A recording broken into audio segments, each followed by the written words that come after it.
श्री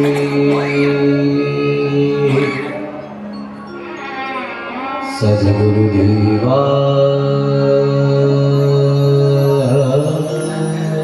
नमः।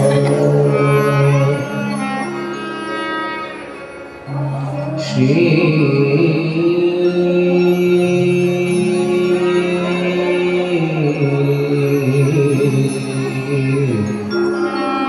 परमात्मने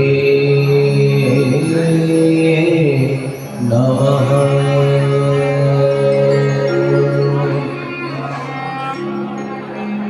ध्येयं सदा परिभवग्नमभीष्टदोहम् तीर्थास्पदं शिवविरञ्चिनुतं शरण्यम् वेद्यार्तिहं प्रणतपालभवादिपोतम् वन्दे महापुरुषते चरणारविन्दम्।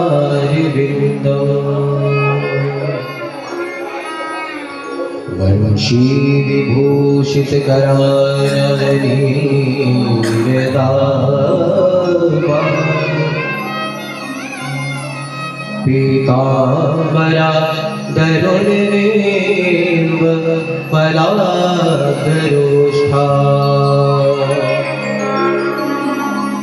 पूर्णेन्दु सुन्दर मुखादर वेदनेत्रा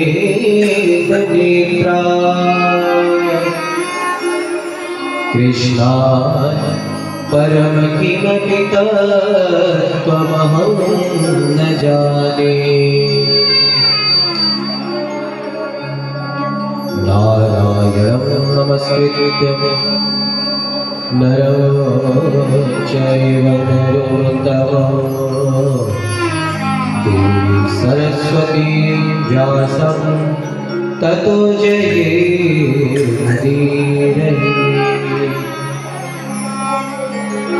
जय जय श्री राधा रमण जय जय नवल किशोर जय गोपी चित चोर प्रभो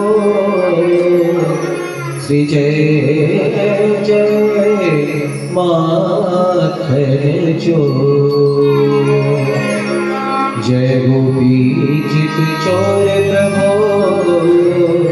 जय जय माखन चोर। प्रेम से बोलिए श्री भागवत महापुराण की।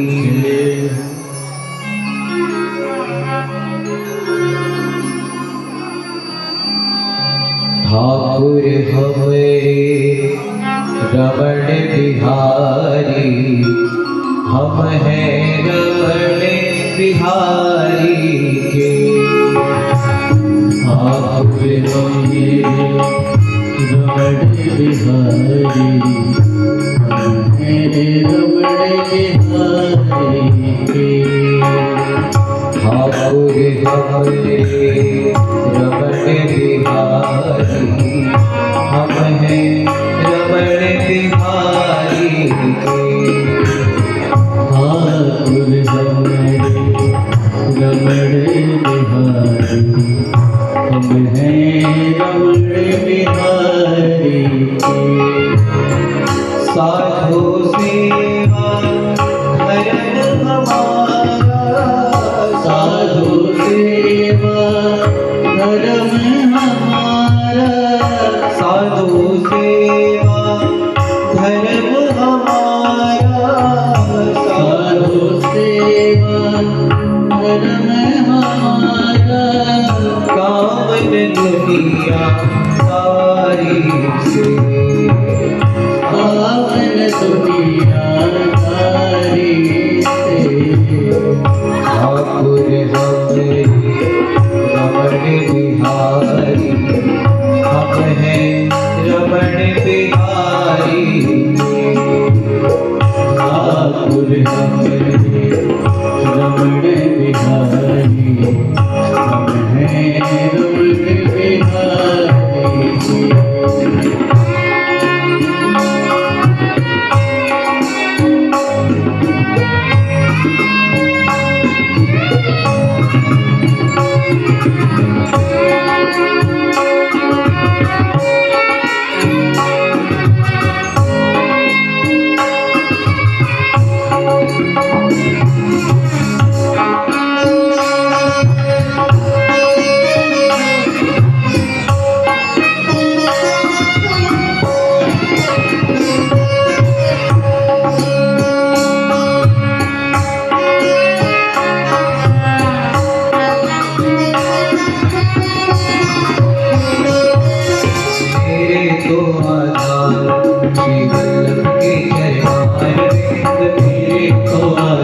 मेरे को आधार श्री ठाकुर के चरणारविंद ठाकुर के चरणारविंद श्यामा के चरणारविंद ठाकुर के चरणारविंद श्यामा के चरणारविंद ठाकुर के चरणारविंद राधे के चरणारविंद ठाकुर के चरणारविंद राधे के चरणारविंद मेरे गले को हार श्री वल्लभ के चरणारविंद मेरे गले का हार श्री वल्लभ के चरणारविंद मेरे को आधार श्री राधे के चरणारविंद मेरे को आधार श्री राधे के चरणारविंद राधे के चरणारविंद राधे के चरणारविंद राधे के चरणारविंद राधे के चरणारविंद राधे के चरणारविंद राधे के चरणारविंद राधे के चरणारविंद किशोरी के चरणारविंद मेरे को आधार श्री राधे के चरणारविंद मेरे को आधार श्री राधे के चरणारविंद गोपाल राधा कृष्ण गोविंद गोविंद जय गोपाल राधा कृष्ण गोविंद गोपाल राधा कृष्ण गोविंद गोविंद गोपाल राधा कृष्ण गोविंद कृष्ण गोविंद गोविंद राधे गोविंद गोविंद गोविंद गोविंद राधे गोविंद गोविंद कृष्ण गोविंद गोविंद राधे गोविंद गोविंद गोविंद गोविंद राधे गोविंद गोविंद गोपाल राधा कृष्ण गोविंद गोविंद गोपाल राधे कृष्ण गोविंद गोविंद गोपाल राधे कृष्ण गोविंद गोविंद गोपाल राधे कृष्ण गोविंद गोविंद कृष्ण गोविंद गोविंद श्यामा गोविंद गोविंद राधे गोविंद गोविंद कृष्ण राधे कृष्ण राधे कृष्ण राधे कृष्ण राधे कृष्ण राधे कृष्ण राधे कृष्ण राधे कृष्ण राधे कृष्ण राधे राधे राधे कृष्ण राधे कृष्ण राधे कृष्ण राधे कृष्ण राधे कृष्ण राधे राधे राधे कृष्ण राधे कृष्ण राधे कृष्ण राधे राधे राधे कृष्ण राधे कृष्ण राधे राधे राधे राधे राधे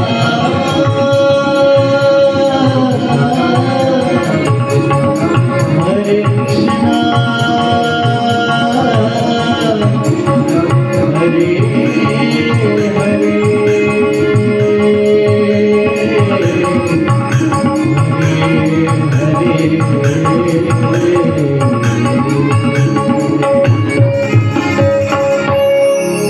जय जय श्री राधे जय जय श्री राधे जय जय श्री राधे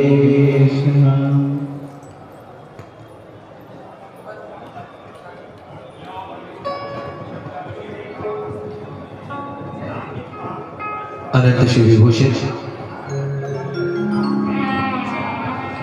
प्रातः स्मरणीय अखिल कोटि ब्रह्मांड नायक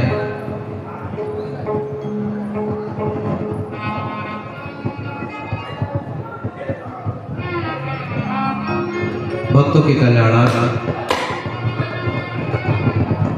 मनुष्य रूप धारण करके विचरण करने वाले श्री सद्गुरुदेव भगवान के कमलवत चरणों में कोटिशः नमन करते हुए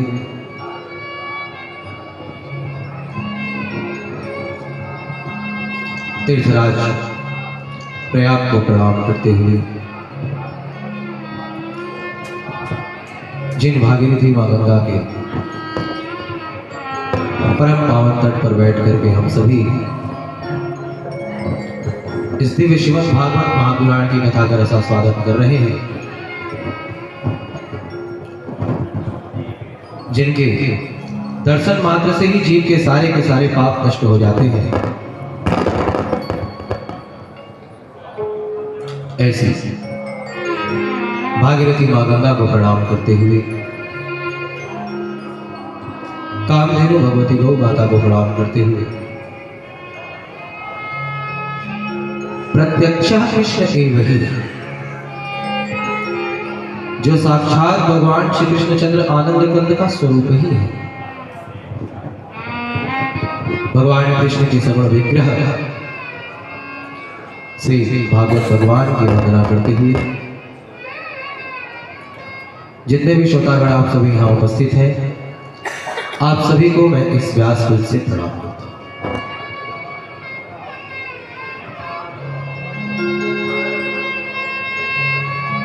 भगवान की कथा एक दर्पण के समान, शास्त्र एक दर्पण के समान। दर्पण जिसमें हम सभी अपना चेहरा देखते हैं कि कहीं हमारे बाल तो अस्त व्यस्त नहीं है, कहीं हमारे चेहरे पर कोई दाग तो नहीं लगा। किसी दार्शनिक ने कहा है कि जब भी कोई व्यक्ति शीशे के सामने जाता है तो चाहे वो कितना भी कुरूप क्यों न हो, अपने आप को दुनिया का सबसे सुंदर आदमी ही समझता है। तो बाहर से तुम अपने आप को बहुत सुंदर समझते हैं, लेकिन भीतर से हमारा स्वरूप कैसा है, भीतर से हम कितने सुंदर हैं, इसे देखने के लिए भगवान की कथा एक दर्पण यानी शीशे के समान। जैसे जब हम कथा में सुनते हैं भगवान श्री राम एक पुत्र है, एक पुत्र की जगह खड़े होकर के कैसा व्यवहार करते हैं, हम भी किसी के पुत्र हैं, हम कैसा व्यवहार करते हैं। प्रात काल उठ के रघुनाथा मात पिता गुरु नामे, भगवान श्री राम ने तो सुबह सुबह उठ करके अपने माता पिता गुरुजनों को प्रणाम करते हैं।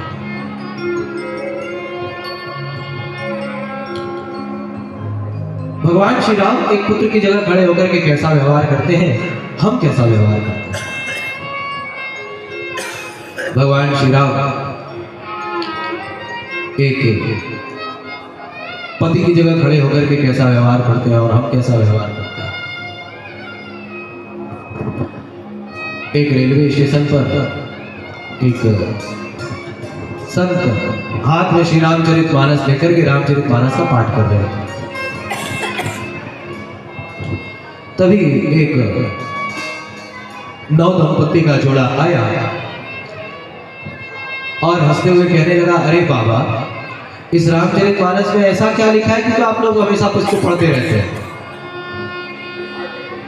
अरे वही राम कथा, एक ही बात को कितनी बार पढ़ना। उन संत ने उस समय तो कोई जवाब नहीं दिया। थोड़ी देर बाद ट्रेन आई, सारे लोग जल्दी ट्रेन में बैठे। ट्रेन जब थोड़ी आगे बढ़ी तो आदमी जोर जोर से चिल्लाने लगा, अरे जल्दी ट्रेन रोको, जल्दी ट्रेन रोको, जल्दी ट्रेन रोको। सबने पूछा, क्यों भाई, क्या हो गया? उसने कहा, अरे मैं तो जल्दी में ट्रेन में बैठ गया, लेकिन मेरी पत्नी तो स्टेशन पर ही छूट गई। अब उन संत ने मुस्कुरा करके उसे बुलाया, कहा, सुनो, तुम मुझसे पूछ रहे थे ना कि रामचरितमानस में ऐसा क्या लिखा है कि आप लोग इसे हमेशा पढ़ते रहते हैं। तो यदि तुमने रामचरितमानस पढ़ा होता तो आज तुमसे ऐसी गलती नहीं हुई। रामचरितमानस में प्रसंग आता है जब भगवान श्री राम माता सीता के साथ नदी के तट पर आते हैं और केवल भगवान श्री राम को अपनी नौका में बिठाता है तो सीय चढ़ाई चढ़े पुनिया। पहले भगवान श्री राम ने सीता जी को नाव में बैठाया, उसके बाद अपने बैठे। तो यदि तुमने रामचरितमानस पढ़ा होता तो पहले अपनी पत्नी को ट्रेन में बैठा था, उसके बाद पढ़। प्रेम से बोलो जय श्री राम। भगवान श्री राम एक भाई की जगह खड़े होकर के कैसा व्यवहार करते हैं, हम भी किसी के भाई हैं, हम कैसा व्यवहार करते हैं। जिस अयोध्या के राज सिंहासन को पाने के लिए देवराज इंद्र भी लालायित रहते थे, जब घोषणा हुई कि राम को अयोध्या का राजा बनाया जाए, भगवान श्री राम को यह बात अच्छी नहीं है। भगवान श्री राम ने पिताजी के पास जाकर के कहा, हे पिताजी, हम चारों भाई एक साथ जन्मे, एक साथ पढ़े लिखे, हम सब में एक जैसे ही गुण हैं, फिर आप मुझे अयोध्या का राजा क्यों बनाना चाहते हैं? अरे अयोध्या के राज सिंहासन पर तो मेरे भरत को बैठना चाहिए, मेरे लखन को बैठना चाहिए, मेरे शत्रुघ्न को बैठना चाहिए। आजकल भाई भाई थोड़े थोड़े जमीन के लिए एक दूसरे से लड़ते झगड़ते हैं। तो भगवान श्री राम एक भाई की जगह खड़े होकर के कैसा व्यवहार करते हैं, भगवान श्री राम एक मित्र की जगह खड़े होकर के कैसा व्यवहार करते हैं। जब हम कथाओं में इन चरित्रों को सुनते हैं तब जाकर के हमें हमारे भीतर के स्वरूप का पता चलता है, वास्तव में हम भीतर से कैसे।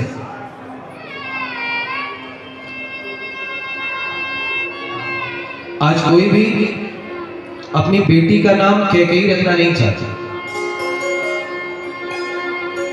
किसी का नाम कैकेयी आप लोगों ने सुना है? क्यों नहीं रखते? लोग कहते हैं महाराज माता कैकेयी ने तो प्रभु श्री राम को 14 साल के लिए वन में भेज दिया था। लेकिन यदि विचार करके देखें तो हम सब माता कैकेयी की जगह खड़े हैं। माता कैकेयी ने तो प्रभु श्री राम को केवल 14 वर्ष के लिए ही वन में भेजा था। हमने तो अपने हृदय रूपी अयोध्या से अपने भगवान को न जाने कितने जन्मों के लिए वन में भेज दिया। कभी भी हम अपने हृदय रूपी अयोध्या पर अपने प्रभु का राज तिलक नहीं करते। श्रीमद् भागवत महापुराण की कथा आप सभी श्रवण कर रहे हैं। राजा परीक्षित को शाप मिला है आज से ठीक 7वें दिन तक्षक नाग के दंशन से उनकी मृत्यु हो जाएगी। ऐसा नहीं है कि तक्षक नाग केवल राजा परीक्षित का ही पीछा कर रहा था, बल्कि हम सब के पीछे एक तक्षक नाग लगा हुआ है। काल ही वो तक्षक नाग है जो नित्य हम सभी का पीछा करता है। लेकिन विडंबना तो ये है कि राजा परीक्षित को जब पता चला कि आज से ठीक 7वें दिन बाद मेरी मृत्यु हो जाएगी, तो उन्होंने अपनी मुक्ति का, अपने कल्याण का उपाय कर लिया। सबको छोड़ करके हरिद्वार क्षेत्र में गंगा नदी के तट पर आए, आमरण अनशन करके बैठ गए। अब या तो भगवान मिलेंगे या तो मेरा शरीर छूटेगा। आज नजर सब छोड़ करके बैठ गए। भगवान से प्रार्थना करते हैं, हे प्रभु, अब तक मैंने संसार के लिए जीवन जिया, अपनी पत्नी के लिए जीवन जिया, अपने बाल बच्चों के लिए जीवन जिया, लेकिन अब मैं आपकी शरण में आया हूं। हे प्रभु, अपने शरण में आए हुए इस भक्त की आप रक्षा करें। भगवान ने सुमेरु पर्वत से भगवान सुखदेव को भेजा है। भगवान सुखदेव ने राजा परीक्षित को 7 दिनों तक दिव्य भागवत की कथा सुनाई, जिसे सुनकर के राजा परीक्षित का कल्याण। राजा परीक्षित के पास तो 7 ही दिन थे। हम लोगों को तो यह भी नहीं पता कि हमारा कौन सा दिन अंतिम दिन होगा, कौन सी श्वास अंतिम श्वास होगी। लेकिन फिर भी हम सबकी स्थिति कैसी है? एक सर्प किसी मेंढक को निगल रहा था, उसे अपना ग्रास बना रहा था।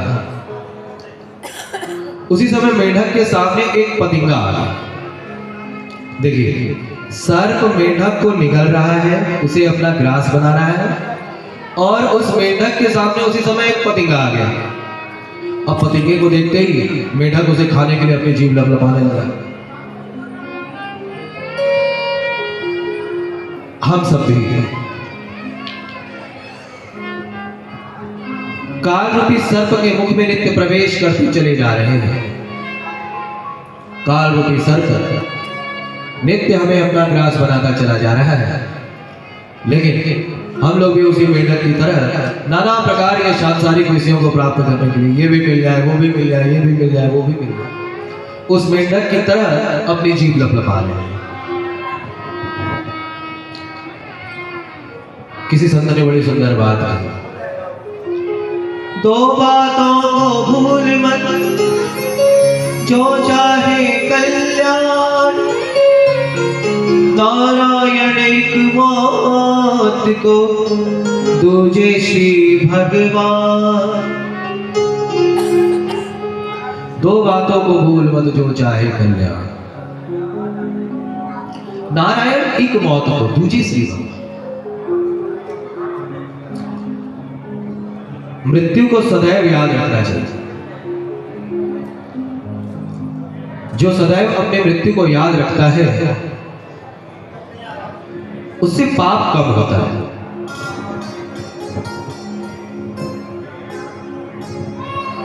नारायण एक मौत को, दूजे श्री भगवान।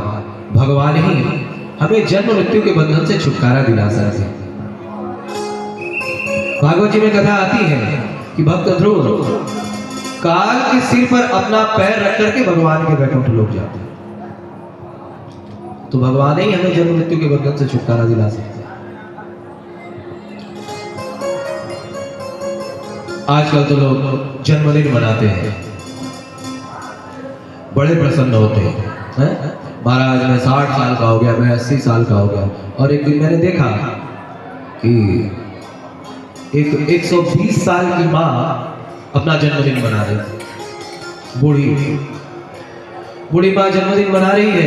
अब बच्चे सामने केक रख करके खूब happy birthday to you, happy birthday to you कर रहे हैं। और जैसे ही दादी माँ ने फूंक मारी तो सारी बत्ती से उनकी बाहर आ गई। बोलो राधे राधे। जन्मदिन के दिन प्रसन्न नहीं बल्कि दुखी होना चाहिए। विचार करना चाहिए, मेरा 20 साल का जीवन तो ऐसे ही चला है, मेरा 30 साल का जीवन ऐसे ही चला गया, 60 साल का जीवन ऐसे ही चला गया। जब भगवती मीरा आंख बंद करके अपने गिरधर गोपाल को बुलाती तो स्वयं गिरधर गोपाल प्रकट होकर के उन्हें अपना दर्शन देते।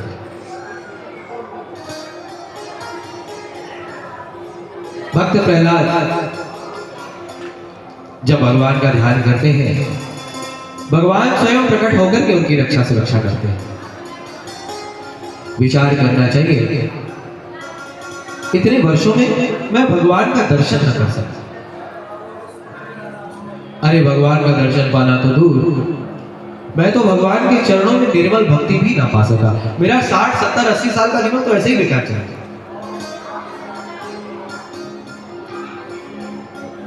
प्रेम से बोलिए श्री भागवत महापुराण की। मेरे परम पूज्य गुरुदेव कहा करते हैं, हम सभी भगवान श्री राम का जन्मोत्सव मनाते हैं, भगवान श्री कृष्ण का जन्मोत्सव मनाते हैं। तो जो भगवान श्री राम की तरह ही मर्यादा का पालन करता है उसी को जन्मदिन मनाने का अधिकार है। जो भगवान श्री कृष्ण की तरह संसार में रह करके भी संसार में आसक्त नहीं होता उसी को जन्मदिन मनाने का अधिकार। कल हम सभी ने भागवत के महात्म्य की कथा को श्रवण किया है।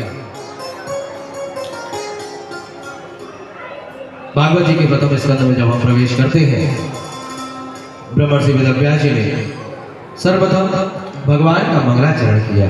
कहते हैं जन्माद्यस्य यतोऽन्वयादितरतश्चार्थे सभेभ्यः स्वराट् तेने ब्रह्महृदाय आदिकवये मुह्यन्ति यत्र सूरयः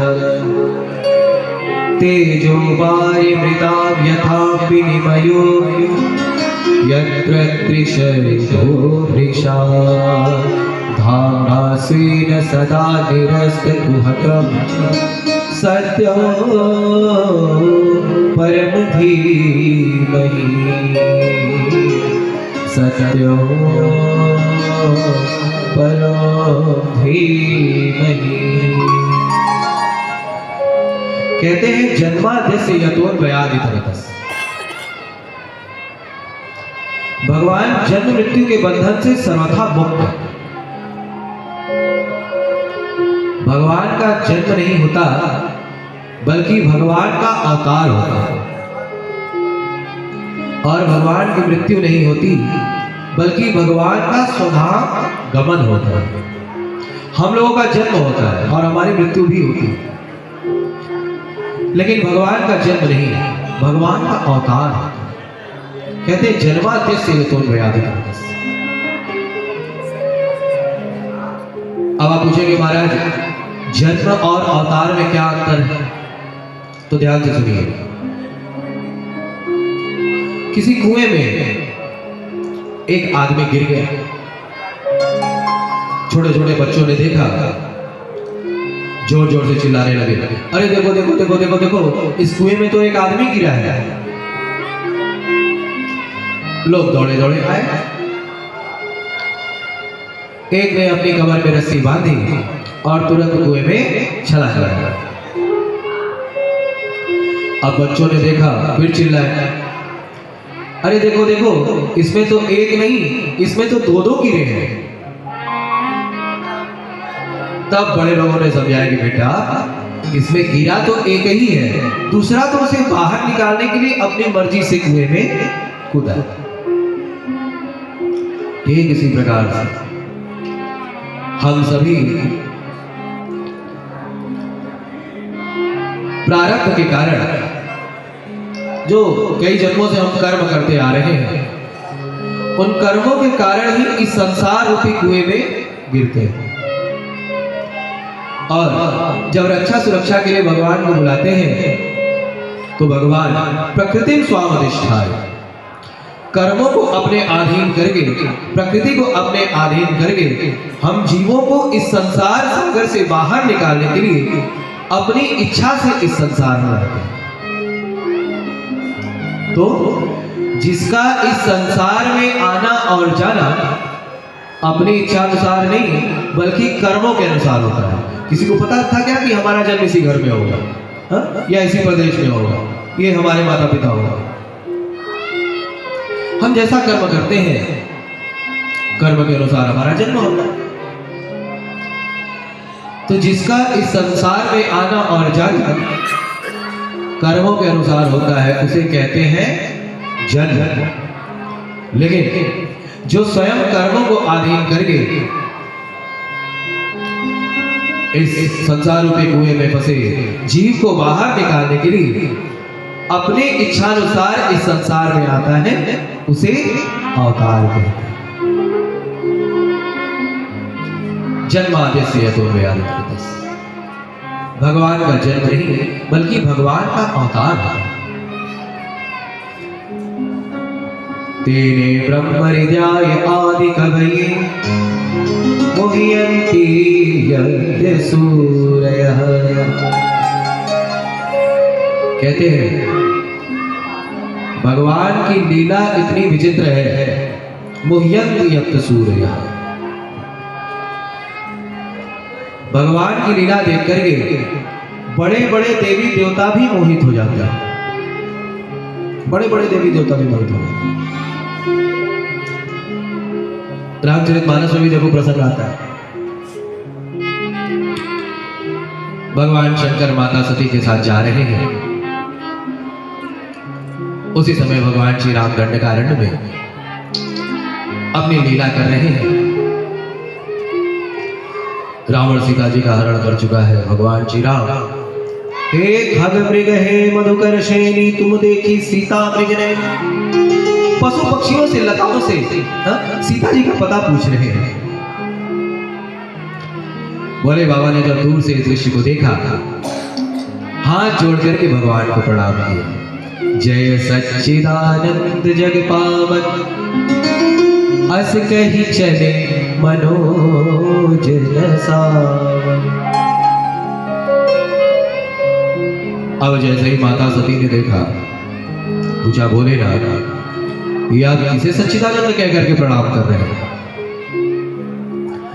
बोले बाबा ने कहा, अरे देवी, जासु कथा कुंभज ऋषि गाई।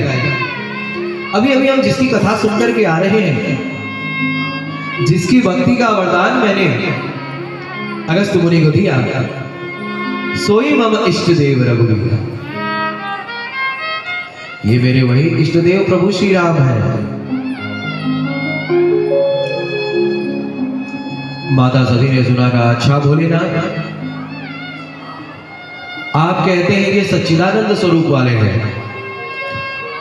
लेकिन मुझे तो इनमें ना सत दिखाई पड़ता है, ना चित दिखाई पड़ता है, और ना ही आनंद दिखाई पड़ता है। अरे यदि ये सत स्वरूप वाले होते तो फिर असत मृग के पीछे क्यों भागता? अरे ये बात तो एक छोटा बच्चा भी जानता है कि कोई सोने का मृग नहीं हो सकता। यदि ये सत स्वरूप वाले होते तो फिर असत मृग के पीछे क्यों भागता? आप कहते हैं ये चित स्वरूप वाले हैं, लेकिन बोले ना, यदि ये चित स्वरूप वाले होते तो क्या इन्हें पता नहीं चल जाता कि इनकी पत्नी कहां है? आप कहते हैं ये आनंद स्वरूप वाले हैं, लेकिन यदि ये आनंद स्वरूप वाले होते तो क्या अपनी पत्नी के लिए इतना रोते? बोले बाबा ने मुस्कुरा करके कहा, देवी, जो तुम्हारे मन अति संशय हो तो कि न जाए परीक्षा ले हो। यदि आपके मन में इतना ही संशय तो जाकर के परीक्षा लेकर के देखो कौन है। माता सती आई, सोचा कि ये अपनी पत्नी सीता को ढूंढ रहे हैं, तो चलो सीता का ही रूप बना करके चलते हैं। यदि ये भगवान होंगे तो मुझे पहचान लेंगे, नहीं तो मेरा हाथ पकड़ करके कहने लगे, अरे सीते तुम कहां चली गई थी, मैं तो तुम्हें बहुत देर से ढूंढ रहा हूं। अब माता सती ने सीता जी का रूप बनाया। भगवान श्री राम लखनलाल जी के साथ जा रहे हैं। जिस रास्ते से प्रभु जा रहे हैं उसी रास्ते से आगे आगे माता सती सीता का रूप बना करके चले गए। भगवान श्री राम ने देखा, तुरंत पहचान लिया, तुरंत वो रास्ता छोड़ करके दूसरे रास्ते से जाने लगे। माता सती वहां भी आकर के खड़ी हो गई। भगवान श्री राम ने देखा, फिर उस रास्ते को छोड़ करके तीसरे रास्ते से जाने लगे। अब तो माता सती बिल्कुल भगवान के सामने आकर के खड़ी हो गई। जैसे ही भगवान ने देखा है, तुरंत हाथ जोड़ करके माता सती को प्रणाम किया है। कहो बहोरी कहा वृष के हो, कहो बहोरी वृष के हो, बिन अकेली बिरन के तू, बिन अकेली अरे माता, आप यहाँ अकेली जंगल में क्या कर रही हैं? अरे हमारे भोलेनाथ को कहाँ छोड़ा है? अब तो जैसे ही माता सती ने सुना, समझ गई मुझसे तो बहुत बड़ा अपराध हो गया। मुझे भगवान की ऐसे परीक्षा नहीं लेनी चाहिए। माता सती जाने लगी। पीछे मुड़ करके देखा तो भगवान श्री राम लखनलाल जी जानकी जी के साथ चले आ रहे हैं। विचार करती, अरे सीता का तो हरण हो चुका है, फिर ये तीनों कहां से चले आ रहे हैं? सामने देखा तो सामने से भी भगवान श्री राम लखनलाल जी जानकी जी चले आए। माता सती जहां कहीं भी देखती हैं उन्हें भगवान श्री राम, लखन जी और माता सीता का दर्शन हो रहा है। अंत में माता सती मूर्छित होकर गिरी। इसलिए कहते हैं मोहयन्ति यत् सूरयः। भगवान की लीला से बड़े बड़े देवी देवता भी मोहित हो जाते हैं।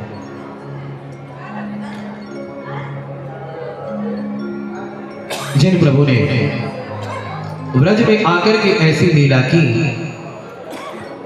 इस सृष्टि की रचना करने वाले ब्रह्मा जी की भी बुद्धि चकरा गई। एक बार भगवान ग्वाल बालों के साथ एक वृक्ष के नीचे बैठ करके भोजन कर रहे थे। सारे ग्वाल बाल अपने अपने घर से लाई हुई वस्तु का भगवान को भोग लगा रहे हैं। कोई कहता है कि नहीं यार देख देख, मैं तेरे लिए खूब ताजा ताजा माखन लेकर के आया हूं, थोड़ा इसे खा करके तो देख। अब वो ग्वाल बाल अपने मुंह में एक बार माखन डालता है, उसे खाता है और फिर तुरंत कन्हैया को खिलाने लगता है। इस दृश्य को जब ब्रह्मा जी ने देखा तो अरे राम राम राम राम, ये कैसा भगवान है भाई जो ग्वाल बालों का जूठन खा रहा है? हा? ब्रह्मा जी की भी बुद्धि चकरा गई। ब्रह्मा जी आए परीक्षा लेने के लिए।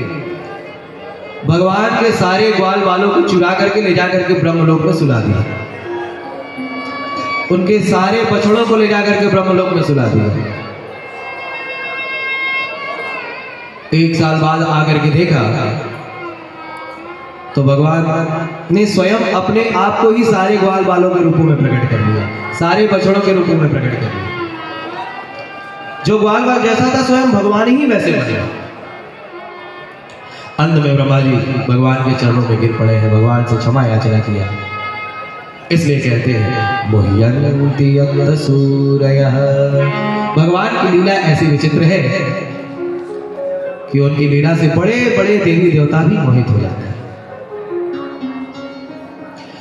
तेजो वारि मृदाम यथा विनिमयो यत्र त्रिशर्गो वृषा। यमुना नदी के तट पर जब भगवान अपनी बांसुरी बजाते हैं, भगवान की बांसुरी की ध्वनि सुन करके ऋषि महर्षि आंख बंद करके समाधि में डूबे हुए हैं। लेकिन भगवान की बांसुरी की ध्वनि सुनते ही सबकी समाधि टूट जाती है। आकाश में उड़ने वाले पक्षी भी स्थिर होकर के भगवान की उस बांसुरी को सुनने लगते हैं। भगवान सूर्य का रथ रुक जाता है और भगवान सूर्य भी स्थिर होकर के एक टक भगवान की बांसुरी सुनने लगते हैं। कहते हैं पाषाणाद्रिः द्रवत्वं यमुनायाः कठिनत्वम्। भगवान की बांसुरी सुन करके कल कल कल्लोल वल्ल बहती यमुना का जल पाषाणवत हो जाता है और गिरिराज गोवर्धन जो कि पाषाणवत है वो द्रवीभूत होकर के बहने लगते हैं। ये भगवान की बांसुरी की विशेषता है। सत्यम परम धीमहि। ऐसे परम सत्य स्वरूप परमात्मा का हम ध्यान करते हैं। देखिए जिसका भी हम ध्यान करते हैं उसके गुण और दोष हमारे भीतर आते हैं। जैसे अभी यदि मैं कहूं कि आप बैठे बैठे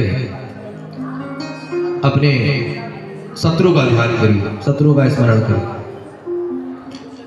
तो उसके बारे में सोचते ही हमारे पूरे शरीर में क्रोध प्रकट हो जाए। अच्छा अभी बैठे बैठे बैठे बैठे सोचो कि मुझे 2 करोड़ रुपया मिल गया तो भीतर लोभ प्रकट हो जाएगा।